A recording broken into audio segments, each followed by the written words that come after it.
Hello and welcome to the 5th episode of MME Full Chat. Today we are joined with Thomas Edelmann from Road Safety UAE. Hello Thomas, nice to meet you. Hello guys. And I have my compadre Shazad Sheikh as usual. And here Hi.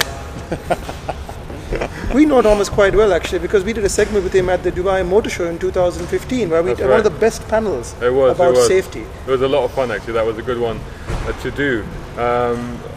Before we get into like what you remember of that and how that went, just tell us about who you are, what you do and why you do what you do. Yeah, alrighty. Well, this is Thomas Edelmann. Hi everybody. I'm Austrian citizen. I came to Dubai in the year 2000. You related to Schwarzenegger? Sorry, what's that? Anybody from Austria must be related to Schwarzenegger, sure. Very similar looking. I like how you started this like absolutely. Yeah. Okay, it's concentration. Okay.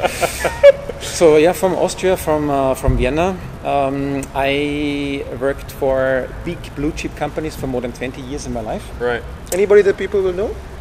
Yes, absolutely. So it was Coca-Cola more than 10 years, then MasterCard here in Dubai for more than 10 years. Enjoyed both a lot. I learned a lot. Yeah. Worked together with a lot of inspirational people, made very good friends there. And then I just reached a point in my career where I said I want to do something different. Right. So I've been here at that point for about 13, 14 years. And I've been observing... So you've been in the UAE for 13, 14 years before you even started Road Safety UAE? Absolutely. Right, okay. So I arrived in the year 2000. Right, okay. And we launched at the very end of 2013, beginning of 2014. Right. So you've been going what, for 4 years now, 5 years? It's about 4 years now, yeah. Yeah, 4 years. And so is this what you do then? This is it. This is 100% of my time. Right, okay. We are a social enterprise, so we want to survive. We are surviving very, very nicely. We get a lot of support from basically four stakeholder areas. Maybe I will talk about that a little bit later. Yeah. No, but there's a lot of interest. Who's your supporters? Who supports you? Okay, fine. Well, basically we have 4 areas of support. So one is basically people like you and me. So these are the traffic participants, the motorists, the truck drivers, the motorcycle riders, the pedestrians, people in school bus. So everybody who takes part in road traffic. Yeah. When you think about it, every single person in the UAE is touched by road safety every single day. Well, of course, we're all out on the roads, aren't we? Everybody. Sometimes they're touched by more than just the safety. Sometimes you're literally touched by it. Absolutely.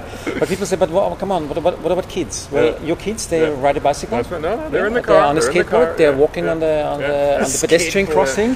That's skateboard, absolutely. Yeah. So kids, blue-collar workers. You see, the thing is, like, when I growing up in the UK, whatever, when you were kids, road safety was brought into the schools, right? So you were taught how to cross a road. Look left, look right. You had the green cross code. You had all of these things, right? I don't know if that happens here. I don't know if people get taught. The kids get taught this stuff. That's the thing. Well, it's a very, very good point. It's super close to my heart. Yeah.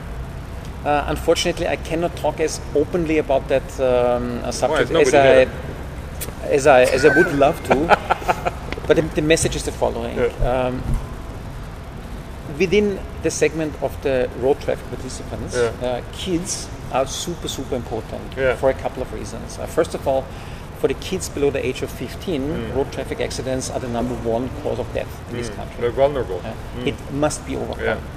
Now, Sheikh Saif Al Nahyan, Minister of Interior, and the broader UAE government did a fantastic thing 1st of July this year. They introduced the holistic seatbelt law, amongst other things. So now I knew it is the law to buckle up your kids, which is fantastic. But the thing is, it's like, how are they going to? Are they implementing it? Are they enforcing it? I haven't seen it being enforced, And then you have all these cars driving around. Look, there's a Mercedes. That is a typical family car right there, Mercedes ML class, 50% right? SUV. tint. And I don't even know who's in it because the tint is so dark. I can't see from here who's in it. Never mind if they're wearing seatbelts. Yeah. Well, I had this discussion with police. Yes, they will enforce it. Why? Because it's such a no-brainer. I mean, seatbelts are the #1 device that save us from injuries and from death in the case of accidents. And accidents happen around the world, even in the most sophisticated countries, Scandinavian countries, European countries. Accidents do happen. So we have to wear the seatbelts. And yes, the police, they will do the needful to enforce this law. And again, going back to the discussion, yes, it's about kids. Yes, there's this fantastic law in place, but you ask something different. And this is a spot-on question. It's about educating kids.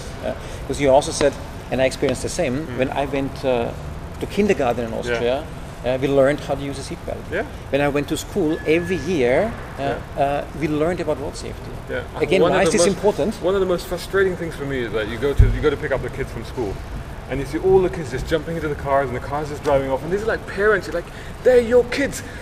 Get them to strap in. I've had so many conversations with parents, right, with newborns or babies and stuff like that, because that's when you need to start getting them used to it. That's when you need to get them used to the baby seat, used to being strapped in. But they're like, oh, I put them in the baby seat and they start crying, so let them cry. Let them cry. Better than flying through the windshield. Yeah. Yeah, absolutely. But the thing is, it also starts with us, with the parents. Yeah, exactly. Exactly. Question for you guys. We did a piece of research. We do a lot of research. So we asked people, to what extent do you always buckle up when you're sitting in the back seat? Yeah. Teas Yes. and coffees are here. What is the Great stuff. percentage figure? Thank you so much. Go on, you tell us. Yeah. Amaze us. 11%. Yeah, I'll water's have the over water. there. Sure, I'll just have the water. Thanks. So 11% of adults, they always buckle up when they're sitting in the back. Only This 11. is the- Only 11%. Yes, and this is Excellent. exactly the point. So we have to be, as parents, as influencers, we have to be very You cognizant pulled of out the I fact. word and it says already the 6-minute mark. Yeah. Because the parents are the biggest influence in a child's life. It's not Yes. their friends yet. It's The their parents, Yeah. the teachers, the school ecosystem, Yeah. the school bus. So let's go back to Road Safety UAE. I mean, what do you actually do? Are you going into schools? Are you doing lectures? I mean, what's a typical day in the life of Mr. Road Safety UAE or Captain Road Safety UAE? Let's make him a superhero. Well, a typical day. Speaking at an industry roundtable about the truck safety. So you Right. had the big CEOs from many companies, very well-known companies around the table. Media was there, so we discussed the burning issues of road safety, truck safety in particular. We are very busy right now. But is it when you say truck safety, do you mean keeping trucks safe or keeping us safe from trucks? both? Because It's both. they impose the danger on us, surely. I mean, those are big things to be running around if the brakes are not safe, if the driver's not awake. you know Tires what I mean? are always And bald. the tires, Always oh, man, bald. the amount of blowouts you see. Yes, absolutely. It's actually a combination of that. Very often, it's a combination of things that lead Yeah. to accidents. Big topic there was, for example, fatigue. Fatigue, yes, absolutely. So there's Yeah, no yeah, yeah, law yeah. in the UAE that actually limits the driving time. Ah, right. Because in so Europe this and is some something- countries, you have trackers in trucks, don't Absolutely, you? You absolutely. actually monitor the Tachographs, driver, and they absolutely. after a certain What do they period, monitor? after a certain period, they actually have engine to stop. hours They must or- stop, Yeah. and that's recorded. When and where they're stopping Yes. is recorded. Yeah. Yes, absolutely. And these are things that are pretty low-hanging fruit, so they can be implemented quite quickly in our opinion, and also in the opinion of all the decision makers that were around the table. Yeah. So yes, it's tire safety, it's vehicle maintenance, so Yeah. truck maintenance. It is fatigue. We had a workshop with one of our supporters, a German truck company called MAN. Everybody end of- knows man trucks. Maybe just me. Maybe just me. No, he's MAN, into not his- man. He's into his commercial stuff. We call them. I will not ask you what MAN stands for, right? Next time. Yeah. I'm not going to answer. The point truck is, specialist. there is a lot of interest. And yeah, I wanted to say we did this truck safety walk around Right. end of last year with Abu Dhabi Police. Right. Hello to Abu Dhabi Police, fantastic support, really great. MAN of course as well. Well, one thing I must say about Abu Dhabi Police, I saw a video, and it kind of went viral recently. And there was, I think it was an Abu Dhabi police guy, and he was standing on a junction, I think where two roads were sort of filtering in, and he was just standing there, smiling at everybody, and just reminding everybody to put their seatbelts on. And he was doing it in such a nice, sweet way that people were just like automatically, and he was saluting them. And it's like that's such a nice way to get the message across, isn't it? That's it. It is Yeah. about. It is not about indoctrinating people, not being there as a lecturer. It is about engaging Yeah. with motorists, Yeah. engaging with our target Yeah. audience. Exactly what we are doing here. To do Yeah. it in a way, but you have to deliver the point. So going back again, because we keep straying from it, from what you actually do. So you do this serious stuff with trucks in the industry. But what do you do in terms of like consumer facing, in fact, actually getting out to people, to schools, to drivers, to parents, and stuff like that? Well, when you're running a small setup, you have to be very careful that you don't wear yourself out. Yeah. So when you look at the tip of or at the pyramid, Yeah. if you're a small organization, you always want to be on the tip of the pyramid. Yeah. You want to influence influencers. You want to engage with influencers. That's what we do. Absolutely. To give you an example, like when another one of my supporters, Michelin, approached me and they wanted to do something in the education sector. Yeah, I'll try not to spill the coffee this time. Last time I was here, I was talking and I was just spilling all the coffee. I didn't even realize I was doing it. Watch the previous video, episode 3. Four. Episode 3. No, 4 was the last one. It was episode 3. It was 3. Yeah. Sorry, man. Go on. All right, let's behave here. Yeah. So anyway, when Michelin approached me with their school program, I had a look at the program. I liked it. I endorsed it. It was also endorsed by true educators, by school principals. But rather than going from school class to school class, I proposed to Michelin to go to KHDA, Right. which is the government body regulating all the private schools That's in the right, Emirate of Dubai.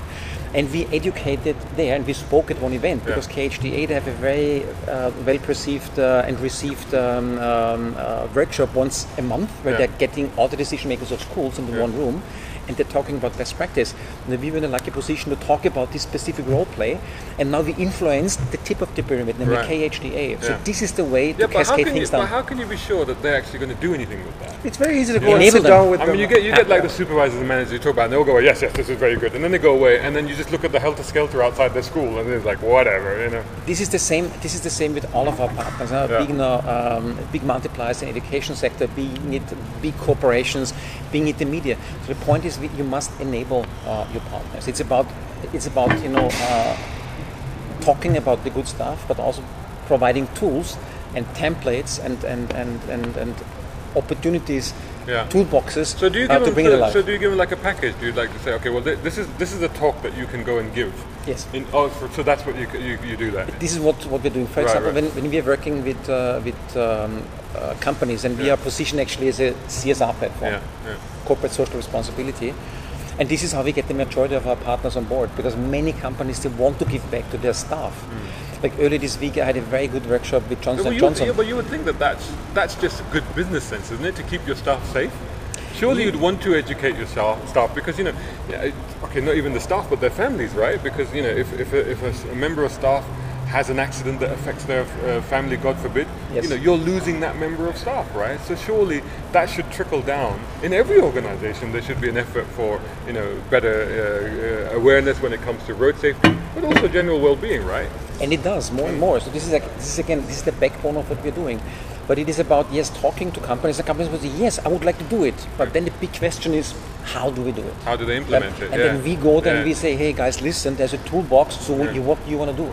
Is there an actual toolbox? Yes, it's a toolbox. So when we started 4 years ago, the toolbox was empty. And it was a very pragmatic approach. So describe the toolbox. What is it that you give them? Describe what it is. Basically, when we are talking to corporations, for example, we have two big audiences. So one is the staff, and one is the external ecosystem, the consumers, the suppliers. For each of those audiences, we develop toolboxes. Like, for example, we have an online pledge. So you can run, for example, an online pledge with your staff. Where you just say, guys, go to a specific website on our portal, which is then co-branded with our corporate partner. Staff of Johnson & Johnson, for example, take the pledge for safe driving. So there are 4 tick marks. People take the pledge and they can win something. So basically, take the pledge for safe driving, and you can win, a weekend experience with Infinity, which is also one of our partners. So this is how we loop those guys in. So it's all about creating those templates. But this is quite easy. This is quite straightforward. Yes, it is. And it's all there. And we are providing, for example, all of our partners road safety email shots every month. See, I was going to say, this is another. I mean, one of the most immediately apparent aspects of what you do to us in the media is we are constantly getting press releases from you, right? Which is great, you know, because every now and then, sometimes you'll put some amazing facts and stats in this stuff, which really we can sort of pick out on and go, wow, look at this figure, And what's the last one you did, for example? Well, the last one is actually going out in a couple of days. We just finished a press release. What we have done about how much do you get? How much feedback do you get on those press releases? Are you finding there's a good take up on those? Or? Very good. One of our other partners, and we have a lot of partners, is a company called NSG. So they are distributing the press releases for us, and they're evaluating the press releases for us. And we are talking in terms of evaluation multiples of $100,000s of dollars because we get picked up throughout the region by all the key media. Big thank you. Is it mostly newspapers that are doing it? Or newspapers, radios? Who's sort of picking it up? It's a lot of radio coverage. For example, ARN are super strong supporter of us. So Tim Elliott and his team are very, very strongly supporting us. There is a show every day on air on 103.8, which is called Drive Live. Well, it lends itself already to road safety. So we're working very close with them. We're working very closely with Tom Urquhart and his team at The Agenda in the morning on ARN. We're working with Golf News, with Shafat. We are working with Khalij Times, with Angel. We are working with the National, so with all the big newspapers, the magazines are covering us quite nicely. So there's a huge interest. Again, I said it in the beginning. Why? Because road safety touches us literally, of course it does, all of us, every single day. Now, This makes it so relevant. when you deal with the media, because there's media and then there's media, and we find this when we deal with stuff as well. Do they actually grasp, comprehend, understand, and then therefore are able to convey what you're telling them, or is it a case of cut and paste, cut and paste? You know what I mean?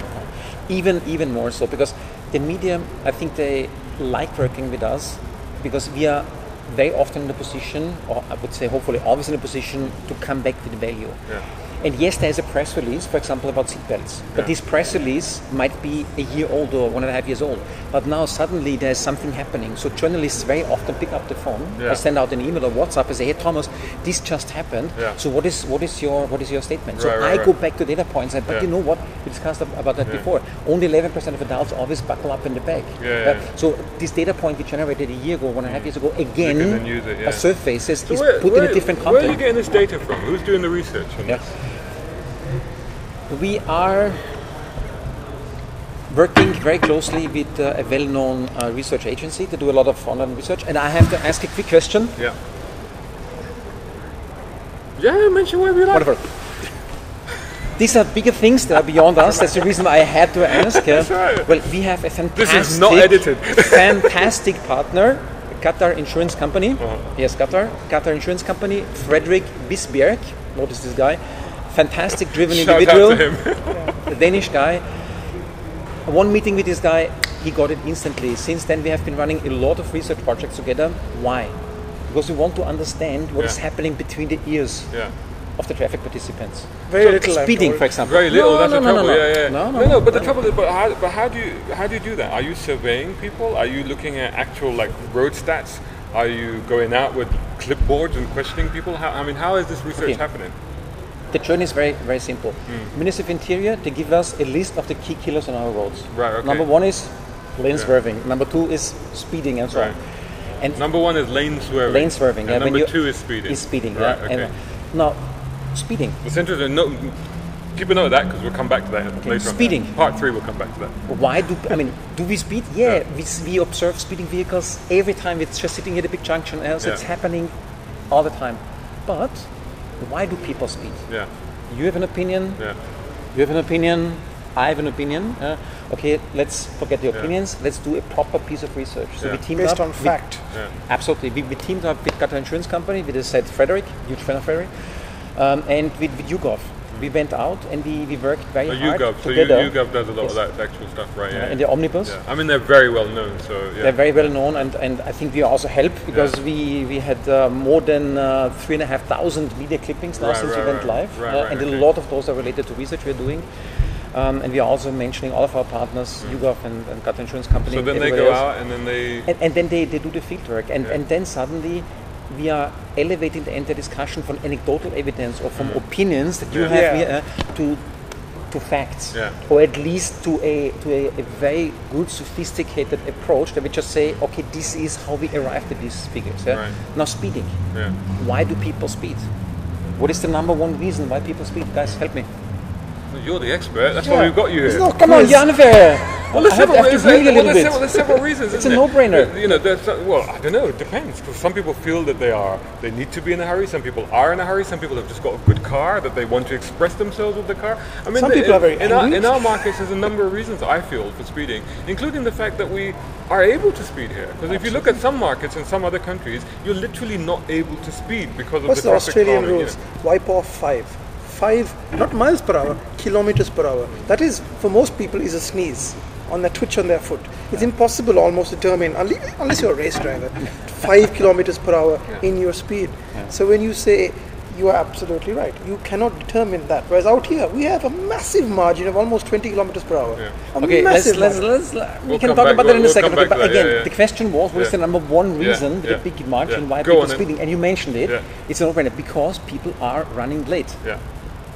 The second one is, by the way, 52% of people say, I want to show off, I want to impress others. Which How I think is stupid particular. that? But I think that's particular to here, though. I think we live in that kind of environment. I'm curious to that second question. What was the gender answer ratio on that? Was it mostly men? That's quite interesting, actually. Yeah. It's in all of the misbehavior that we're saying, and it's a little bit unfair to us, to the males, but we are the misbehavior. Hey, it's a fact. The misbehaving generation. So what's the percentages? What's your number? I would know that by heart, but again, our portal is our treasure chest. We put everything publicly, so everybody can have a look at our research.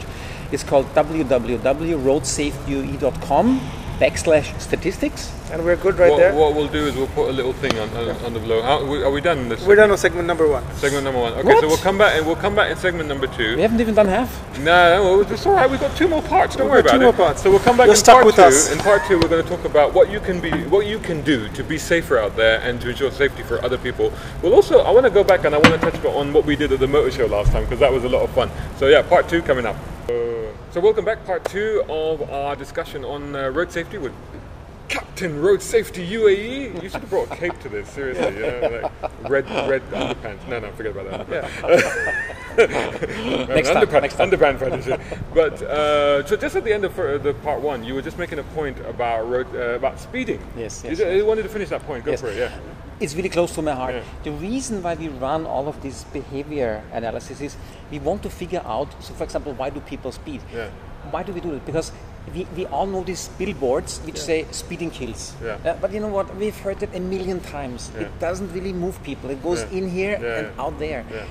It is, in our opinion, much more meaningful to understand why people are speeding and to address those. You see, look, I'll tell you what, playing the devil's advocate, which actually is us anyway, when you say speeding kills, it's a bit like saying a gun kills.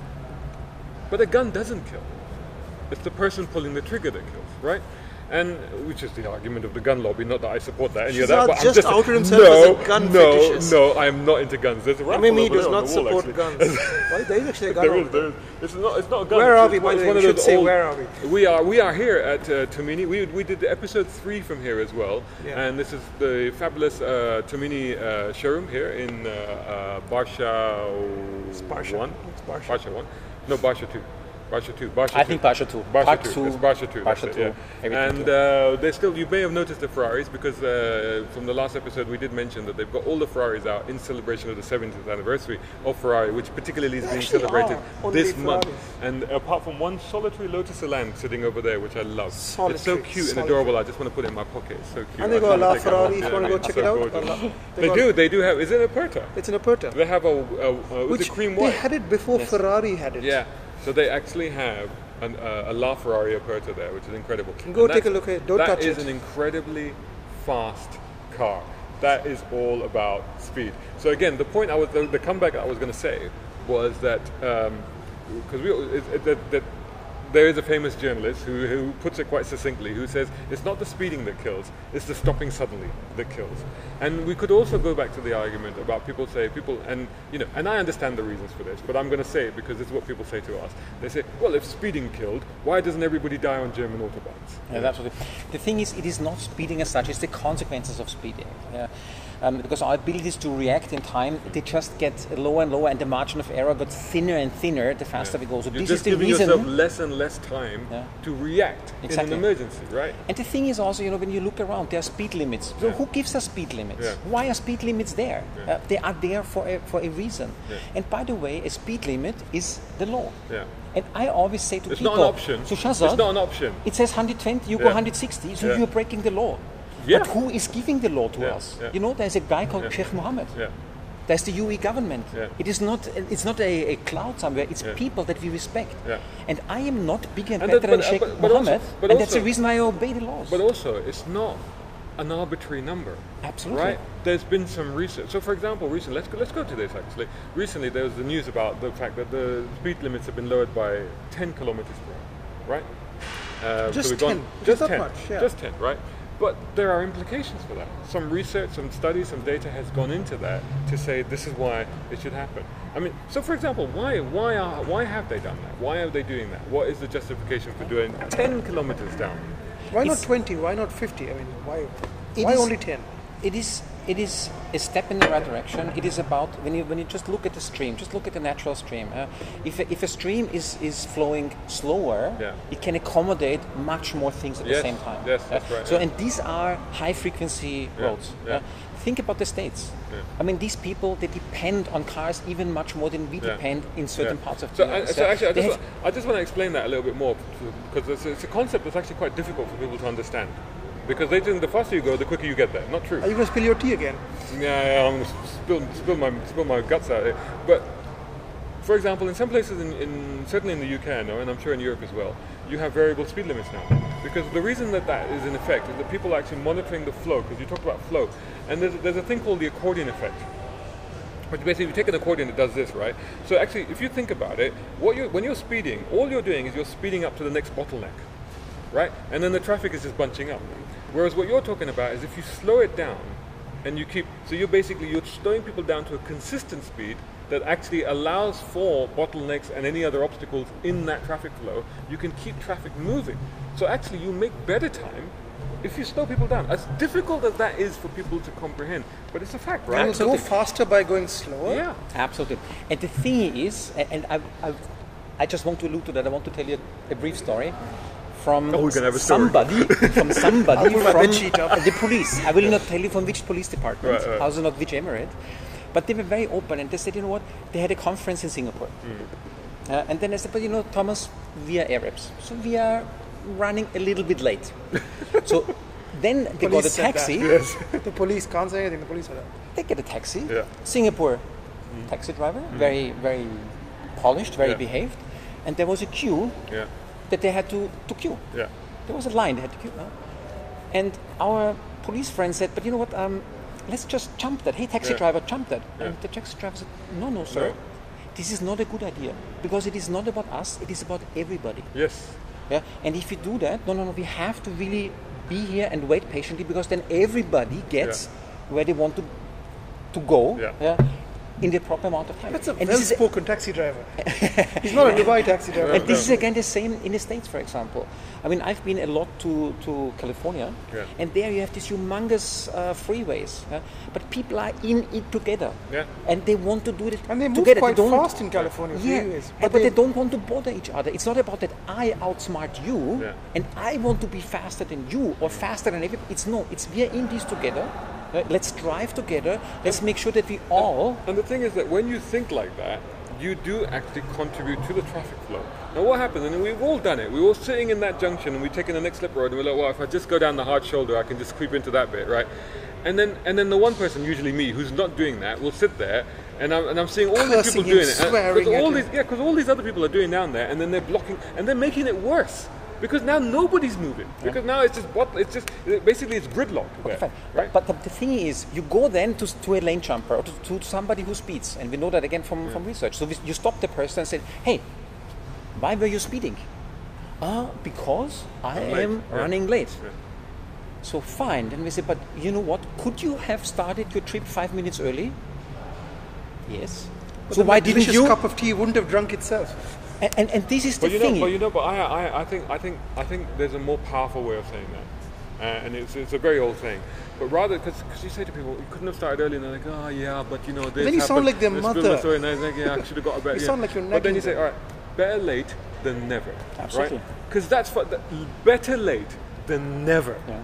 Get there late rather than not get there at all, which is what could happen if you're speeding and you have a horrible incident. Let me ask you a question. How will you have this conversation, this fictitious conversation with somebody, if you can't see them through their tinted windows?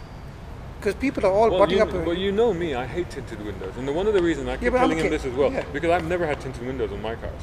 And the reason is because I want to be able to see the eyes. Absolutely. You know? And he does that impression. I do that as well. And when I see people, I'm like, I can see you. Because you know, humans are humans, right? Absolutely. When they're inside this capsule and they feel that they're insulated, they feel like I can do whatever because nobody can see what what I'm doing. It's kind of like being online. You can say, you can call us all sorts of rude names because you don't have to hide behind. Because you think nobody can see me. Huge breakthrough. But if you're in clear grass and people can see you, and you're like, you know what, I can see what you're doing. I can see that you're cutting me up. They're like, oh shit, sorry, I shouldn't really. All right, but this is the world we live in, where you can't see the person next to you.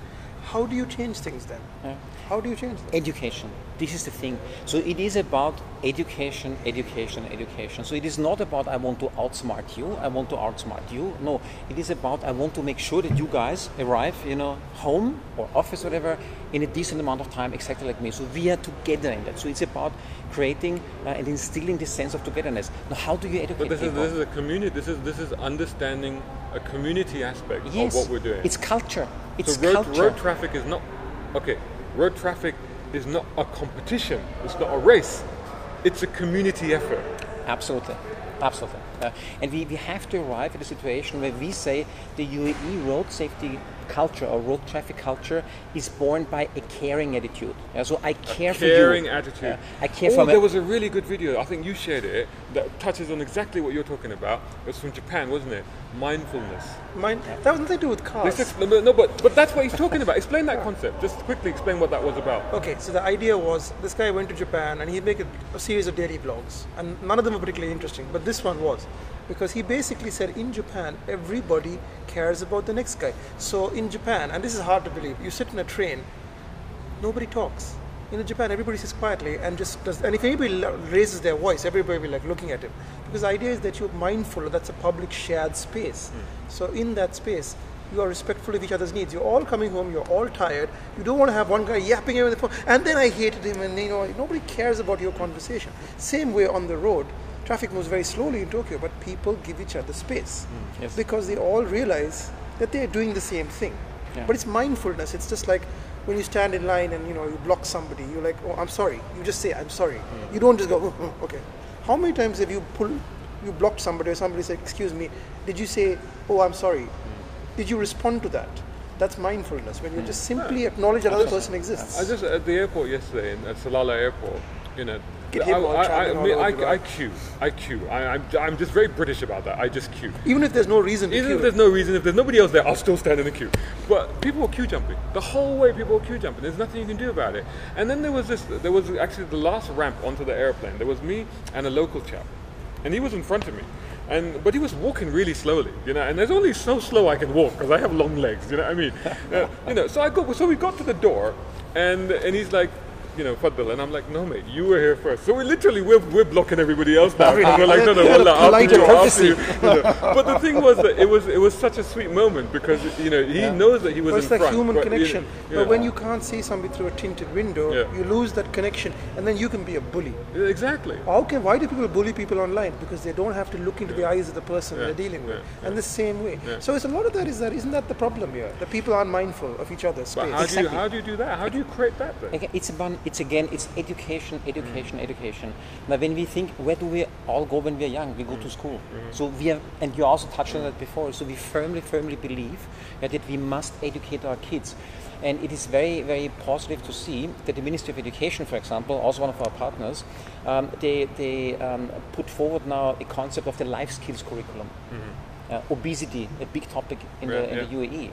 Now, the Ministry of Education, they reflected on that and they said, we have to educate our kids about an active lifestyle, about nutrition, and road safety should also go into this curriculum. Like when I grew up, I was exposed to the mandatory element of road safety every year. It doesn't exist in the UAE yet. But I know that the right decision makers are working on it. Get them young. This is absolutely it. This is absolutely are they implementing this in schools? Is this the next step? Is this going to happen? It is the next step. So we will go there. We will see that very soon, and we are all going in the right direction. 8 minutes. 8 minutes. We'll cut this part early. We'll come back in a minute because we just got to say hello to somebody. So we'll come back in part 3 and we'll cover this off. So we're back with part 3. Sorry, we had to end part 2 early there because we had somebody we had to say hello to. Anyway, that's a different story. So let's get down to the practicalities of driving. Okay, we've talked a lot about the situation on the road. We've talked about mindfulness, but what can as an individual, you're driving along, you've got your family in the car. What can you do to be safer on our roads? Alrighty, there are a couple of things. I mean, one aspect or one area is of course about driving techniques, but the other one is about mindset. And mindset, let's start with mindset, is a very, very important one. We had this discussion now in the break about speeding. So how do we feel when we speed? We don't. I feel great when I speed. Wrong answer, right? Wrong answer. Wrong answer. You go out here. Well, we don't feel good. So it's about the stress level. So we don't want to do that to us. So we have to care for ourselves. We have to care for the passengers next to us. Let's just explain that stress level a little bit, you know? Because people are like, why are we stressed? We're stressed because A, you're speeding. You're doing something illegal that you know is illegal, right? So the moment you do that, there's a little nagging voice in your head going, you know you're being naughty, right? Secondly, you're watching out for speed cameras. So you're constantly, so more than actually being aware of the traffic, you know, having that 360 awareness of what's going on around you, you're looking out for speed cameras. That's what you're worried. And thirdly, you're just having to focus a lot harder. Absolutely. Because you're going faster in that environment, which is not really suited to that. Absolutely. And the thing is, the story that you told me in the break, I mean, this just summarizes everything. Because Jazad told me a story about a guy going left and right and left and right and left and right and harassing basically everybody. Just to be next to Jazad again at the next red light. So this guy had the balls to roll down the window and said, hey, man, what are you doing? And so this is exactly it. So you're stressing yourself for nothing. So it's about good. It's about a caring attitude, first of all, for ourselves, for our body. Start your trip 5 minutes early and you will be the most relaxed person on earth. You're just relaxed, no stress levels, nothing. Or in Dubai, just resign yourself to being late. Because you know what, in Dubai it's accepted, right?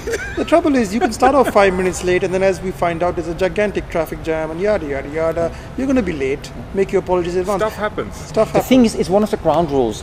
Just make a rule with yourself. Just shake hands with yourself. You just say, well, I don't speed. What is the worst that can happen? You arrive late. But again, think how of to all overcome the money it? you'll save in traffic fines. Everything. All the money. Everything. Fuel, traffic wear fines, and tear on your precious car. Wear and tear on the brakes. And people swearing at you. People I mean, swearing. Stop pointing at me. I was and wear and tear on the anybody. brakes because, you know, people tend to be heavier on the brakes if they're speeding. Absolutely. On off. Big time. Anyway, so this is the first thing. It's about the mindset. So this is really the number one. Be good to yourself. Hang on, so I just want to finish that story because you touched on the story that I told you about this guy. So I did indeed roll down my windows and I said to the guy, what are you doing? But his mindset, and you talk about mindset, so that's why I'm talking about this, is that his mindset was he was just grinning and saying, yeah, I'm in a hurry. And as much as I tried to explain to him, I was like, well, you didn't actually achieve that because you cut me out 1 block ago and now I'm sitting right next to you and I wasn't speeding. But he wouldn't get it. How do you deal with that? Well, people don't get it. This is the nature of the beast. So we also discussed in road safety, we're talking about the 3 E's. One is engineering, which means the cars and the road infrastructure. The other one is education. We talked about education. And the third one is enforcement. So like this gentleman, you told him, hey mate, I took a photo of you. If I see you speeding again, I will report you to police. So this element of enforcement is a very vital one. Not only here. Just to clarify, I didn't actually take a picture of him, but when I realized that he wasn't responding, I resorted to bluffing. So I said to him, I held up my phone and I said, I've taken a picture of you, and I'm watching you now. If you continue to speed, I will give it to the police. Of course I hadn't, but it had the required effect though. It is. But I didn't, you know what, I felt uncomfortable with that because I don't want to be an enforcer. I don't want to be threatening people. But that just creates another level of confrontation. What if he jumped out of his car and hit you? Yeah, exactly. What if he got very angry? I'd like to see him try, but yeah, exactly. This is very important. We are not police, and it's also very important. For example, people tell me, somebody's tailgating me. What should I do? Just get out of the way. Just get out of the way. This person. Just look after yourself. Be safe. And look after yourself. I must touch on this because we've had that question before, and people say brake test them. I'm like, no. What's a brake test? So people don't know what is. Brake test. Literally, like dab on your brakes. Just hit the brakes. Suddenly hit the brakes. The person that's tailgating you theoretically will get frightened. No, they won't. They're going to ram into the back of you, and then you'll both be stuck on the side of the road on a hot sunny day at 50 degrees, waiting for the police to turn up and explain how you brake tested this person because they were tailgating you. No, like you said, it's the same thing. Just flicking your wipers so you guys. I mean, don't turn it into a war. Just be the bigger man or woman. Exactly. Get out of the way and look after yourself. And why? Be good to yourself. Be good to yourself. This person will get what he or she deserves. Just move over and halas. Be good to yourself. And relax. So this is number one. So again, this is this mindset. Yes, there's also something that the governmental authorities can do via enforcement, for example. This is not only here in the UAE. It's all over the world. Yes, you have radars, you have section control, you have hidden policemen, you have mobile radars. And more of those coming. Because I think there was a news today about drones apparently starting to monitor and actually being able to implement fines as well. And they can identify your car and your number plate from the sky. It is perfectly possible. There's more and more coming. So this element of enforcement is a very, very important one. So let's move on to the techniques now. Absolutely. Techniques. So there are many questions that people have, and this is exactly why we started Road Safety UAE. So what we're basically an online portal, think magazine, with 60 pages, and every page is one topic of road safety. Speeding. So why should I not be speeding? How should I react? Bad weather. This morning we had the first foggy day, at least where I live. It was super foggy, and just listening to the radio, I think it hit major parts of the UAE. So what do we do in terms of driving in bad visibility conditions? So we give tips and tricks to basically all the topics on our portal, and it is about, guys, and we all have the driving license, so we should know how it's done. So it's all about refreshing it. Yeah, no, but you know what? I always feel driving license, to be honest, attaining a driving license in your driving career is only the first step, in my opinion. That's my opinion. Absolutely. You know, when I learned to drive, when I was driving, I got my driving license. But even before I got my driving license, I read 2 books. One book was Roadcraft, which is the UK police Bible. What an exciting library. Yeah. No, I was like that. You know, I read that. And the second book was a book called Advanced Driving, and I learned a lot out of these books. And these books were not about passing your test; they were about beyond passing your test. They were about, and one of the key things I loved in Roadcraft, and this is what the police are taught over there. When you drive with the assumption that everybody else in the road is an idiot and about to do something stupid. Absolutely. That's the core of defensive driving. Anticipation. Isn't it? Absolutely. It's about anticipation, and again, it's about being good to yourself. Again, we should all know how it's done because we passed the driving test. We have the driving license, so all the basic questions. Hey, do I use my hazard lights in fog? Yes or no? Oh my goodness. No. I mean, what is a hazard light for? Hazard. It's a non-moving object that stands somewhere. So if your car breaks down and you're on the shoulder, or ideally past the shoulder in the sand, put on your hazard lights, but not when you drive. No. Is this guy standing? Is he moving? All kind of things. So again, any question that you have, just to actually really make that crystal clear, imagine the scenario: you're in a fog, you're coming up on the road, and you see a car with the hazard lights on. You don't know if the car is stationary or not. Now, if the guy is following the rules correct, if the guy is but if there's only one car, if there's only that one car in front of you, if the guy is following correct procedure, then he's pulled over and he stopped because for whatever reason he's got his hazard lights on. But you're assuming that everybody's put their hazard lights on because it's foggy and you've driven into the back of them. For all you know, he could be sitting down in front of that car fixing a tire, and then now you've run over that person as well. Yeah. So this is, for example, one topic. However, if we really go back to the big picture, when we look at statistics from the Ministry of Interior, number 1 cause of death on our roads is lane swerving. Lane swerving, So what is lane swerving? So this is people changing abruptly the lanes, not using the indicator, just going over, they're too late for the exit, whatever. So not using the indicator, I want to underline that. We did a piece of research and we figured out that a very, very small percentage, it's about 15% if I remember the number correctly, says the cars around me, when they move, they always use the indicator. And just my own observation is that there is a very, very big fraction of motorists just not using the indicator. It is not only a gesture of being polite, that I indicate to him, hey, mate, I want to move left, or hey, mate, I want to move right. Mindfulness, absolutely, is absolutely the right thing to do, because otherwise, how are you communicating? Your car is not communicating to other cars, at least not yet. So how else can you communicate? However, I want to come back on that because in other markets, in the UK, for example, the moment you put your indicator on, people will give you way. It's like it's a red light. It's like, I can't do anything now. He's put his indicator on. Over here, it's like a red rag to a bull.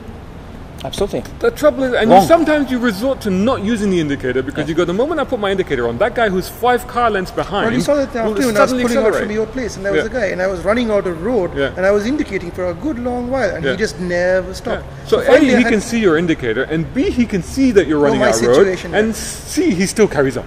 And I had to drive in front of him, and then he was horning, and I was like, well, you could have caused an accident there, because I would have had nowhere to brake. If you would have caused an accident, it would have been his fault. So you do nothing wrong. Again, we do have the driving license. It is a manifestation. It's proof. Yes, we learned something. And we learned to use the indicator. It's as simple as that. If somebody doesn't do it, if somebody closes the gap, etc., it is a very unpolite human being, a very inconsiderate human being, and again, breaking the law and breaking just the rules of the road. Yes, basic principle, I want to change the lane, I use my indicator, as simple as that. And why? Because people are dying out there. Again, number one cause of death. It's not fun, guys. It's not fun. Yeah? No, I mean, so every movement, use about, your indicator. Can you do it? Do you have the intellectual bandwidth to do it? Yes. So please do it. Yeah. Yeah, I mean, non-negotiable. The speeds we're talking about here. I mean, people are doing up to 140 kilometers per hour. You swerve into the path of another car at 140. Even if you don't hit that person, you will cause that person to have an accident. Yeah. It's as simple as that. You're traveling at 80 plus miles per hour. What do you think is going to happen when you hit a stationary object or an object traveling at 50 miles per hour? I just want to touch on this as well, because I just want to answer this question, and I want you to answer it, because I have answered it on Facebook. Because people said to me, is that, well, they've reduced the speed by 10 kilometers. What difference is that going to make? Actually, it does, doesn't it? It does do a lot of difference. I mean, first of all, it is awareness. Everybody talked about it. It's, oh wow! So it is again, when we want to raise awareness for road safety, we need publicity. We need people to talk about it. So this alone is fantastic. So people say, and they start to reflect. And you know what? People, the next time they go there, say, oh wow, this is the road that. Okay, fine. I really actually pay attention. And by the way, it's now hitting the road, because it's 1st of October when this rule kicks in. So again, it is 1st of October, guys. Speed limits is going down. It created a lot of awareness. So this is always in our profession. This is really, really important. And secondly, yes, there are a lot of traffic consultants out there.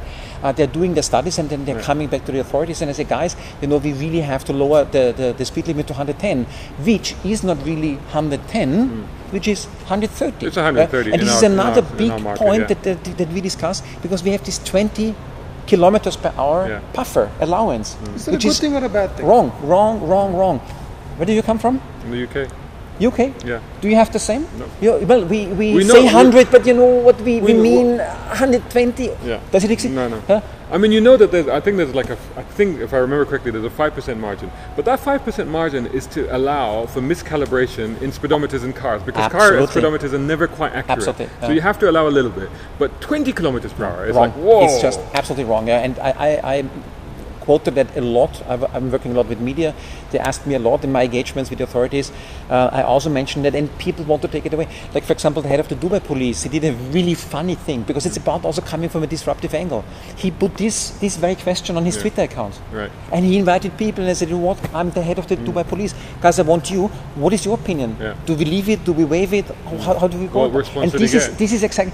Sorry, I don't really know the final response, but this is exactly it. Well, if you're watching, sir, let us know. Absolutely. But this is the right approach, and I like this approach, coming from a different angle, engaging with people. So isn't it about then getting leaders in each community and organization to stand up? Like, if you're in your family, and if you're the father of your family or the mother, and if you suddenly say to your kids, okay, everybody now belts up, no discussions. I love this guy. And then all of your friends, and then you go to somebody else's house, you take a ride in their car, and you sit in the back, and everybody's taking their belts off, and they're lolling and having, but you sit in the back and you put your belt on, and then they turn to you and say, what are you doing? I'm like, I'm wearing my belt on. Does that work? It does work. It does work. And I wanted to say two things. First of all, this is the responsible driver. If I'm driving, this is my car, I must make sure that everybody in the car wears a seatbelt. This is also part of the research. A very, very small percentage of people are really responsible drivers, and they make sure that everybody in the vehicle always wears the seatbelt. So which is scary. But the reason why I said I love you is, yes, it's the role of the influencer, and I want to show you. Don't be scared. I want to share a very brief story. When I came to the UAE in the year 2000, a lot of cars, they had the face of an Arabic guy on the back screen. Yes, that's right. Yeah. And new to the country, I went to my local friends and said, "Hey, Iyad, who is this guy?" And Thomas, you cannot say this is Sheikh Zayed. Yeah. This is Sheikh Zayed. I said, but why the hell are you putting, the face of a politician on the back screen? He said, Thomas, no, he's not a politician. He's our leader. We love him. He's the father of the nation. And what this guy tells us is our religion. Yes, we follow. And this is exactly the power. It's a mark of respect. And often people ask me, so Thomas, what is your dream? What is your vision? My biggest dream is that Sheikh Mohammed, Sheikh Khalifa, Sheikh Mohammed in Abu Dhabi, Al Nahyan, Sheikh Hamdan, they step up and they said, yes guys, we know road traffic accidents are the number 2 cause of death in this country, and we personally want to do something about that. What's the number 1 cause of death? Cardiovascular. Hence obesity. Yeah. We have drawn up super cool promotional concepts. These are avoidable deaths. Let me just finish up, because we have drawn up campaigns. We would love to get these icons in. If Sheikh Mohammed speaks up, if Sheikh Hamdan speaks up, if Sheikh Khalif, if they speak up, just imagine the 4 of them in one vehicle, all belted up and saying, I do it, you can do it. Guys, floodgate. We are changing the situation it's about here. getting people out there. Yes, and coming. While we wait for that to happen, and hopefully it'll happen someday, you can start right now. Well, it's like you said. I mean, you influence the people in your car. You influence the people around you. Yes. Just from the way that you're driving, the way you talk to people and stuff like that. Doesn't matter if everybody's swearing or angry. Well, one thing I want to touch on is this whole idea, and because I know a lot of uncles and aunties that will get into that. Well, we'll sit in the back. Why do you want to sit in the back? So we don't have to put the belt on. No. My mother was like that. But yeah, exactly. But the thing is like, but people think that because they're sitting in the back, they'll be safer. Okay, they may or may not. But here's the thing. And it was illustrated in a fantastic ad in the UK once. You'll be sitting in the back, you will not be belted, the car will have a collision, you may hit that front seat, you may bounce back with maybe a broken nose, maybe a broken jawline, you won't come out unscathed. You may be okay. But you may not, because there are instances of people being flung from car windows. But what is very likely to happen is that you'll have compressed that front seat into the dashboard and quite possibly killed the person in the front seat. Now bear this in mind. If you're traveling in the back of a family car, very likely the person sitting in the front is either your son or your father or your mother or your daughter, something like that. Can you live with the fact that you were unbelted in the back of the car and in an accident you caused the death of the person in the front seat? Because you turned into a missile. And double that should that person in the front seat be holding a baby. That's a lot of bad luck. But bad stuff happens in the road, and often, why would you take that chance? Bad stuff can happen. But I think this is a key point, isn't it? Thinking of the consequences is one of the reasons that stops you from indulging in that behavior, right? People don't stop to think of the consequences. Absolutely. I want to actually just. So I'm just going to. What I'm going to do is I'm going to switch back to because you were we did these live shows at the Motor Show in 2015, and you came and did one of those shows for us, and it was a fantastic show. We got a lot of response, a lot of interest. It was a really fun way, and we were quite surprised. It was a thing about road safety, but a lot of people were really fascinated. Now, one of the things that happened in that show is the guy stood up at the back. Remember him?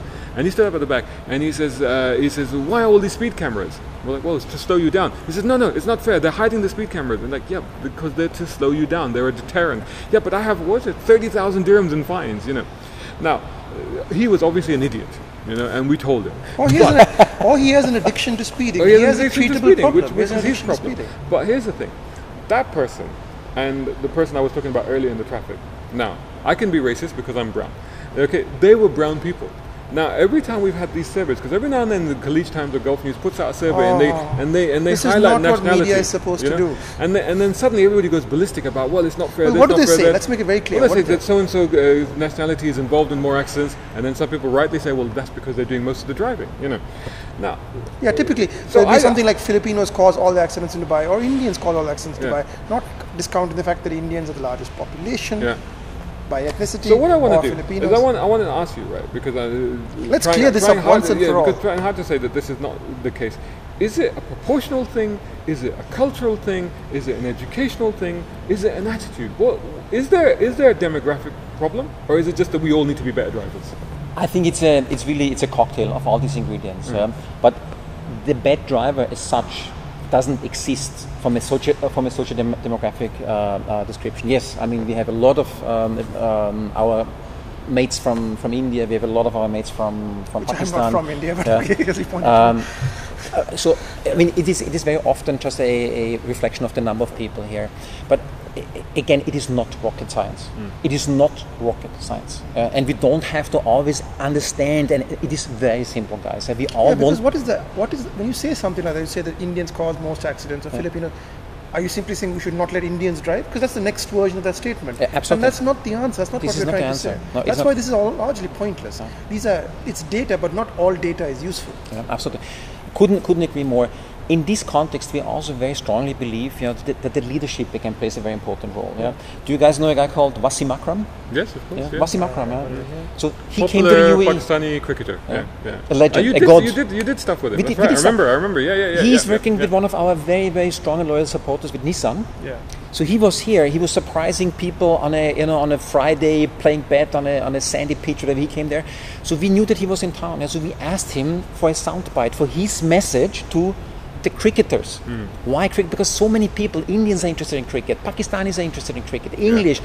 So a lot of people are interested in cricket. Now, a god of cricket, he actually lent his voice to our cause. Which is fantastic. And what he did, he just didn't say, guys, behave. No, he said, you know what, I was the captain of the Pakistani cricket team. Yeah? We are a team. It's about having this caring attitude. It's about looking after each other in the team. And he wrote then, I urge all my followers to apply the same. Look around you on the roads and treat everybody like he or she is a team member. Fantastic.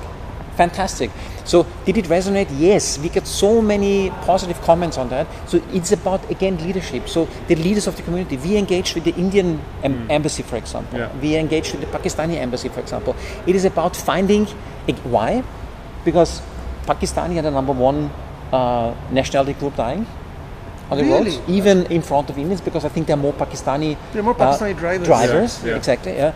But what are the touch points? How can we hit these people? You should not look at it as, I think people shouldn't look at it as like Pakistanis are causing all the accidents. I better not get stuck in front of a Pakistani driver. They should look at how can we reach that nationality? Absolutely. How can we teach people in their languages and get ambassadors from their community talking to them? Absolutely. This is exactly it. So that's the reason I Wasim Akram.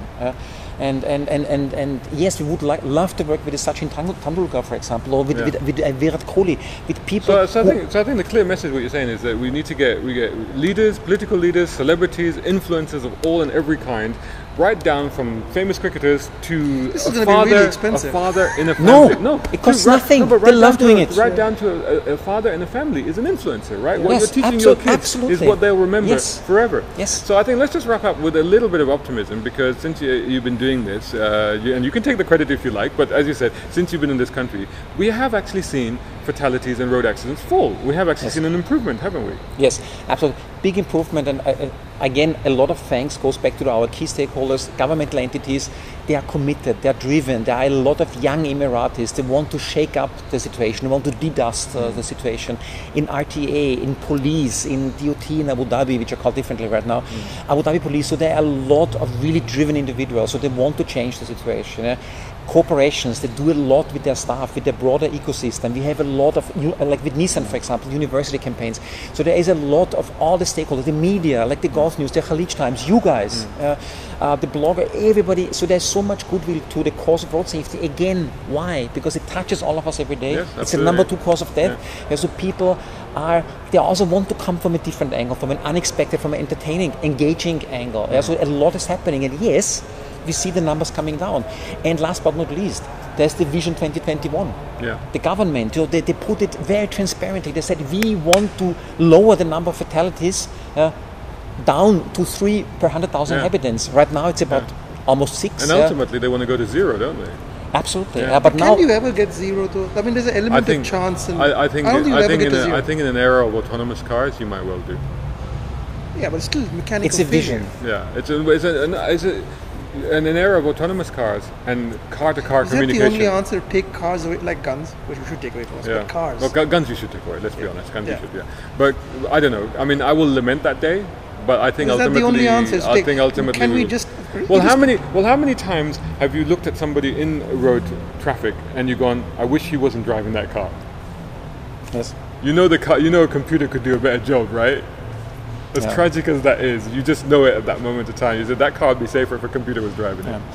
I think it's a vision. Again, it's the vision 0. There is no country in the world right now that has 0.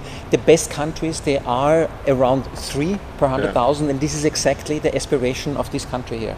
And again, the government doesn't do it hidden somewhere, and they're right. No. They create a webpage. Whoever's interested, UAE Vision 2021, go there. There are a lot of parameters: air quality index, obesity index, education index, but also road traffic fatalities. There you go. And the country, the government is very transparent. They say, guys, hold us accountable. We want to go from 6 per 100,000, or 5.99, which is end of 2016, down to 3. So how would the government look like if all of these indicators are not achieved? No. There is a lot of support, there's a lot of goodwill, not only from the government to achieve those objectives. And again, 3.0 in our context is a very aspirational number, a very achievable number, we also think. and many stakeholders are working together. So it's positive, guys. Great stuff. So definitely things are improving. Road fatalities are falling, accidents are falling, but needs continued effort. Needs continued. Starts with you. Starts with you. Starts with us. Starts with you. We all have to work together. They can find you at roadsafety.uae, right? www.roadsafetyuae.com. roadsafetyuae.com is where you find Thomas. Thank you so much for joining us today, Thomas. It's been fantastic. It's been absolutely fascinating. And please do give us your comments and your thoughts on all of the stuff that we discussed. Leave them in the comments below or whatever. And if you have questions for Thomas or for us, then post those and we'll try and get back to you. We can always do this again another time as well if you like. So thanks so much for joining us. Thanks to Tomini for hosting us. And I was going to show you the Tomini cap, but he wandered off. It's a cute little thing. But anyway, we'll try and get him on another time. He was trying to eat the camera. He was trying to eat the camera. But anyways, thanks a lot for watching. Until the next one. Drive safely.